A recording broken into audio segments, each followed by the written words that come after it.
अस्सलाम वालेकुम दोस्तों, उम्मीद करता हूँ कि आप सब लोग खैरियत से होंगे। तो दोस्तों, इस वीडियो में हम लोग जो प्रैक्टिकल परफॉर्म करने लगे हैं वो है study the relation between the current passing through a tungsten filament of a lamp and electric potential difference applied across it, and also draw a graph between V and I।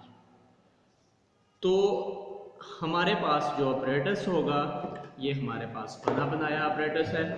इसके अंदर है tungsten filament लगा हुआ, यानी एक bulb होगा tungsten. ये जो बल्ब लगा हुआ है ये टंगस्टन फिलामेंट बल्ब है।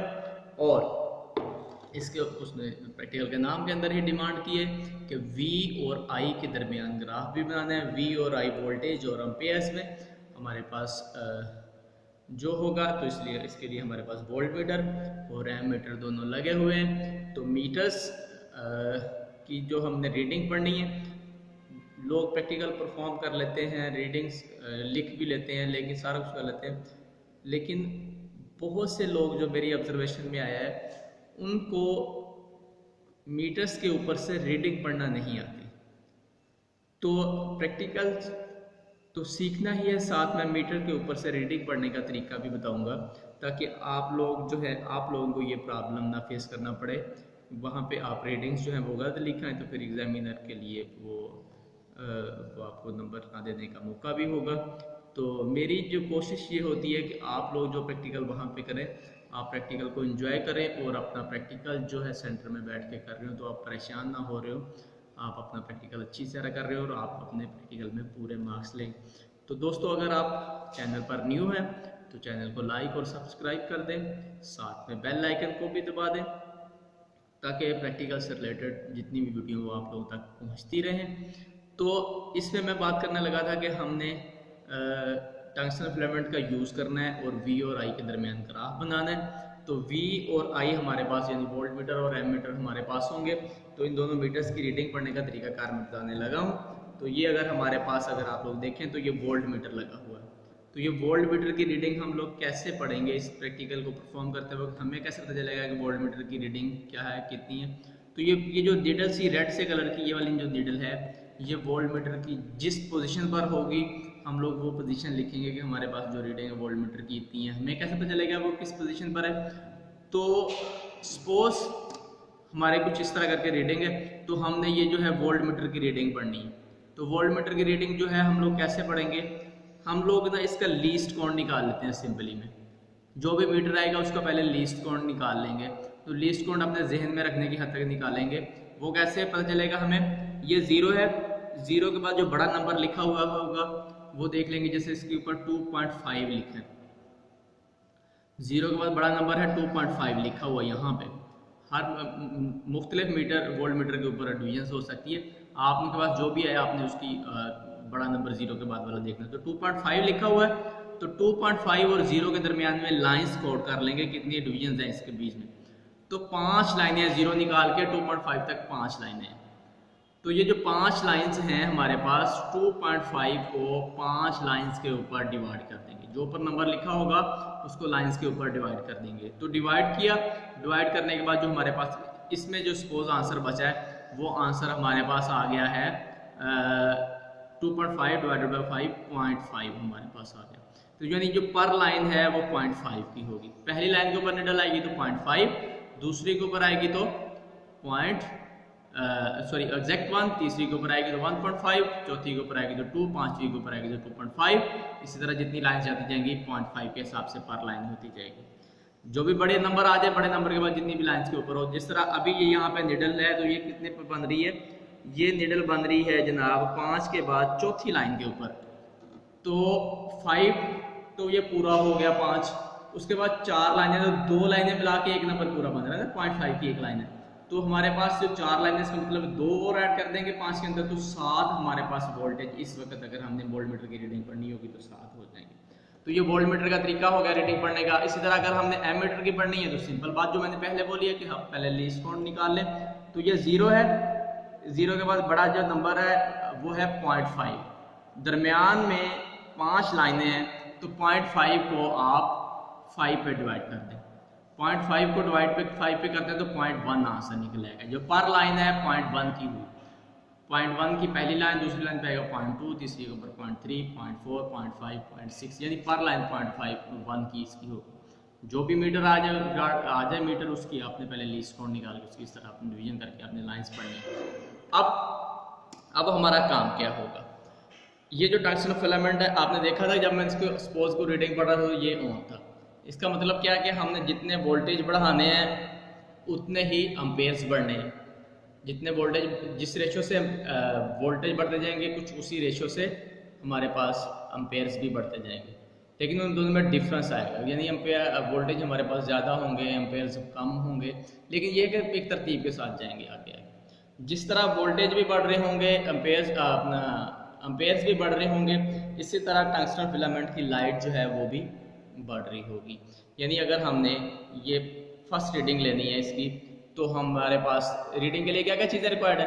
टंगस्टन फिलामेंट ये शो करेगा उसकी वो जो आपने प्रैक्टिकल के नाम के अंदर डिमांड होगी। रीडिंग्स हमने पढ़नी है मीटर्स के ऊपर से दोनों, तो जो दोनों रीडिंग्स हमने पढ़नी है वही हमारे पास टेबल होगा। टेबल के अंदर हमारे पास एक वोल्ट मीटर की रीडिंग हो जाएगी, एक एमीटर की रीडिंग हो जाएगी। वो जो दोनों रीडिंग्स हैं हमारे पास, इसकी अगर रेशियो निकालनी होगी तो V/I होता है फार्मूला हमारे पास। तो V/I में आप V और I को डिवाइड करें और उसमें डिफरेंस निकाल कर उसका आंसर निकाल के आप लिख लें, तो वो आपके पास उसकी रेशियो आती जाएगी V और I की। अच्छा, ना भी निकालें तब भी काम चल जाएगा, हमें एक्चुअल में चाहिए ग्राफ। वो जो ग्राफ है हमारा V और I के दरमियान हमारा बनना है। अच्छा, अब अगर हमने इसकी फर्स्ट रीडिंग लेनी है तो मैं इसको ये ऑन किया तो ये टंगस्टन फिलामेंट है, बिल्कुल लाइट सा ऑन हुआ, हल्की सी मध्यम सी लाइट है इसके अंदर। तो अब हम लोग रीडिंग पढ़ लेते हैं, जो एमीटर की रीडिंग पढ़ लेते हैं। एमीटर जो इस वक्त रीडिंग है चौथी लाइन के ऊपर, तो हमने डिवीजन करके इसका देख लिया। जो 0.1 की पर लाइन थी चौथी लाइन की हुई, तो 0.4 रीडिंग होगी हमारे पास एमीटर की। अब वोल्ट मीटर की रीडिंग पढ़नी है, तो वोल्ट मीटर की रीडिंग में हमारे पास ये जनाब 5वीं लाइन के ऊपर है, तो वोल्ट मीटर की रीडिंग आ गई 2.5 की पर लाइन है ना, तो 2.5 होगी इसकी। दोनों रीडिंग हमने लिख ली। आगे गए, दूसरी रीडिंग ली, तो दूसरी रीडिंग में हमारे पास जो होगा एमीटर की रीडिंग पढ़ लेते हैं। एमीटर की रीडिंग कितनी है? एमीटर की दूसरी रीडिंग के लिए रीडिंग है हमारे पास 7वीं लाइन के ऊपर है एमीटर, तो ये हमारे पास 0.7 हो गई एमीटर की रीडिंग। तो जो वोल्ट मीटर है 5 के बाद तीसरी लाइन के ऊपर है, तो 5 के बाद 2 लाइनें मिलाए तो 6 बन गया, और इसका मतलब 6.5 हमारे पास इसकी रीडिंग हो गई वोल्ट मीटर में। अब तीसरी रीडिंग इसी तरह अगर हमने लेनी है तो ये किया, देखिए ये मज़ीद लाइट और हो गई तेज़, तो ये इस वक्त आ गया 9वीं लाइन के ऊपर एमीटर, तो हमारे पास 0.9 हो गई। तो ये एग्जैक्ट जो है 10 के ऊपर आ गया है, तो हमारे पास ये 10 के बाद एक लाइन आगे आ गया, तो ये 10.5 हमारे पास वोल्टेज आ गया। तो इसी तरह अगर आप अगली रीडिंग ले दी है तो मज़ीद किया, ये लाइट और ज़्यादा टंगस्टन फिलामेंट ऑन हुआ है। इसी तरह अगर और ज़्यादा इस पर वो लाइट तेज़ हुई है। इसी तरह अगर हम यहाँ से देखें तो अम्पेयर्स जो हैं ये 1 के बाद एक लाइन आ गया, तो 1.1 हमारे पास अम्पेयर्स आ गए। तो जो वोल्ट मीटर है हमारे पास, ये हमारे पास आ गया जनाब 10 के बाद 5 लाइनें आ गई हैं, तो 2.5 मज़ीद हम लोग 10 में ऐड कर देंगे, तो ये हमारे पास आ गया 12.5। तो इसी तरह हमने अगली रीडिंग ली, तो एमीटर की जो रीडिंग है 1 के बाद चौथी लाइन है, तो ये हमारे पास 1.4 आ गया। तो इसी तरह ये, लेकिन जो हमारे पास वोल्ट मीटर है ये हमारे पास आ गया 10 के बाद 8वीं लाइन के ऊपर, तो ये आ गया 10 में मज़ीद 4 ऐड कर देंगे तो 14 हो गया। अगली रीडिंग के लिए मज़ीद आगे चले गए, तो जब मज़ीद आगे गए तो ये जो हमारे पास एमीटर की रीडिंग है ये चौथी लाइन 5वीं पे आ गई, 1.5 हो गई, और ये वोल्ट मीटर है ये तकरीबन उसी पे रुका हुआ है, यानी 14 के ऊपर ही रुका हुआ है। मज़ीद आगे किया, एमीटर की रीडिंग चलती रहेगी, वोल्ट मीटर की रीडिंग जो है वो एक पोजीशन पे आकर रुक जाएगी, स्लो होती जाएगी। तो हम क्या काम करेंगे फिर इसका, हमारे पास जो इसका जो टेबल बनेगा वो कुछ इस तरह करके टेबल बनना है। वोल्ट मीटर की रीडिंग लिख ली जितने वोल्टेज हो गए, एमीटर की रीडिंग लिख ली जितनी बन रही है, दोनों रीडिंग्स लिख ली, V और I इनकी रेशो निकालनी है तो वो रेशो निकाल दें आप लोग। उसके बाद आपका जो इसका ग्राफ बनेगा, पहले तो ग्राफ थोड़ा स्ट्रेट आएगा, फिर ग्राफ के अंदर थोड़ी कर्व आ जाएगी, यानी वी की तरफ थोड़ा सा बेंड होता जाएगा। और आई जो है वो क्योंकि जो आपका देखा था कि आपकी एक चीज़ जो है वो, यानी आपके जो अम्पेयर्स हैं वो आपके चलते रहे थे, लेकिन जो वोल्टेज हैं वो एक दफ़ा जाके फिर स्लो हो गए थे, रुकना शुरू हो गए थे। तो इस तरह करके जो इसका ग्राफ बनेगा, थोड़ी सी कर्व बनेगी उसमें। तो आप इसके ग्राफ के अंदर वैल्यूज पुट करने के बाद आप इसके डॉट लगाएं और डॉट्स को आपस में ज्वाइन करें, तो वो जो आपका ग्राफ इस तरह करके बन जाएगा। तो प्रैक्टिकल परफॉर्म करने में आसान था। इसके लिए आपको सर्किट डायग्राम पेपर में वो भी बनानी पड़ेगी। सर्किट डायग्राम अगर आपको बनानी पड़ जाए तो वो आप अगर आपको बना बनाया अपडेट्स मिलता है तो जो वो इस तरह होगा वो आप परफॉर्म कर लें। अगर आपको सर्किट बनाना पड़ जाए तो आप क्या काम करेंगे, ईएमएफ रखोगे बैटरी आपके पास, उसके बाद की का लगाओगे, की के बाद आपके पास मीटर आ जाएगा, फिर आपने उसके जो भी टर्मिनल लगाना है यूज़ करने के लिए, की लगानी है उसकी वैल्यू बढ़ाने के लिए वो साथ में, उसके बाद आपके पास एमीटर आ जाएगा, रेजिस्टेंस यूज़ कर लें। तो ये करके आप इसका सर्किट बना दें। तो वैसे सर्किट बनाने की ज़रूरत नौबत नहीं आएगी हमारे पास, क्योंकि ये जो है बना बनाया ही तकरीबन हर जगह पर हमें अवेलेबल होता है।